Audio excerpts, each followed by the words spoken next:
The mind is a brilliant tool, but when it never stops turning, it can feel like a cage. Thoughts replay old mistakes, invent future disasters, and drown out the present moment. Overthinking doesn't mean something is wrong with you. It means your mind has forgotten how to rest. Picture a clear lake on a windless day. The surface is a perfect mirror. Drop in a stone and ripples spread, distorting every reflection. Overthinking is like dropping stone after stone, never giving the water time to settle. Learning to live isn't about forcing stillness. It's about understanding the ripples and letting the lake return to calm. This is the class school never offered: how to quiet the noise and finally start living. Overthinking isn't a character flaw. It's an ancient survival mechanism misfiring in modern life. Long ago, worrying helped our ancestors predict danger. Today, the same reflex triggers at every unanswered text or uncertain plan. Maybe you've felt it, lying awake replaying a conversation word by word, drafting perfect responses in your mind for a meeting that might never happen. The brain believes it's protecting you. Yet, as author Eckhart Tolle writes, all problems are illusions of the mind. Not that real issues don't exist, but because worry itself lives only in imagined futures. Understanding this origin softens the shame. You don't have to fight your mind, you have to guide it. Awareness is the first movement toward freedom. Shift 1. Name the mind, watch the mind. Begin by observing thoughts as passing weather. When a worry storm begins, silently say, thinking, as if you're narrating the sky. Carl Jung warned, until you make the unconscious conscious, it will direct your life and you will call it fate. Naming a thought, even with one word, turns the unseen into something you can meet with choice. Practical step: once a day, write the 3 most repetitive thoughts you notice. Treat them as patterns, not facts. Over time, recognition weakens their pull. You can also pause for 3 slow breaths each time you notice yourself lost in mental replay. These micro pauses build the muscle of awareness, like reps in a quiet gym of the mind. Shift 2. Anchor in the present. Overthinking lives in the past and future.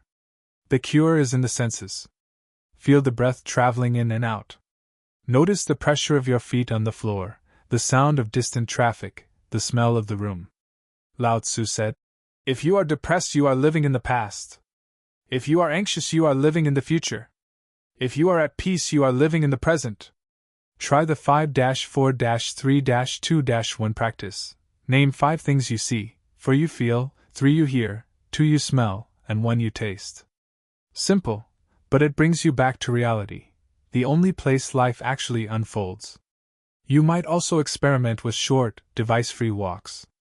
Leave your phone behind and give your attention entirely to the rhythm of footsteps and breath. Each step is a quiet statement: I am here now.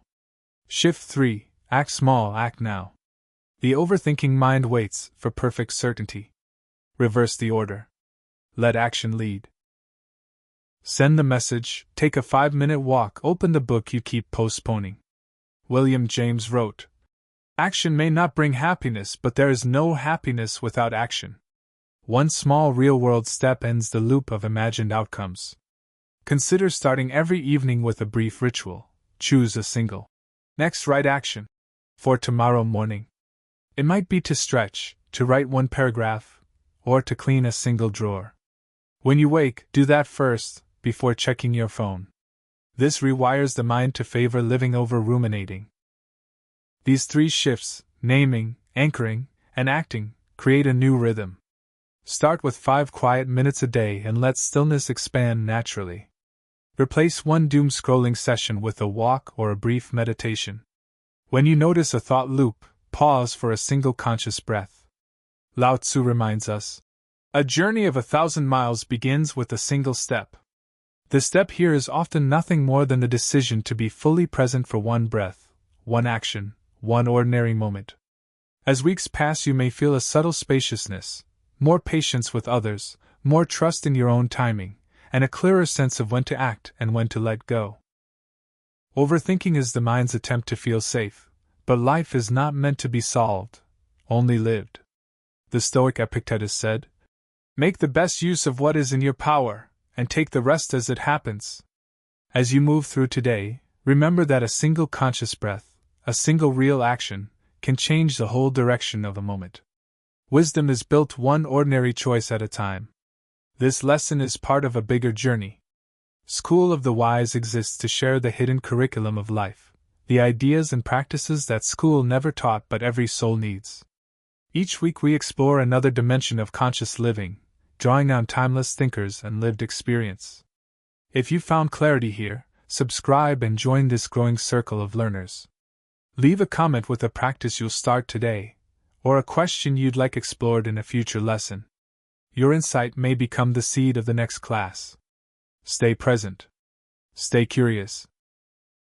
And until the next video, keep walking the quiet path toward a wiser, freer life.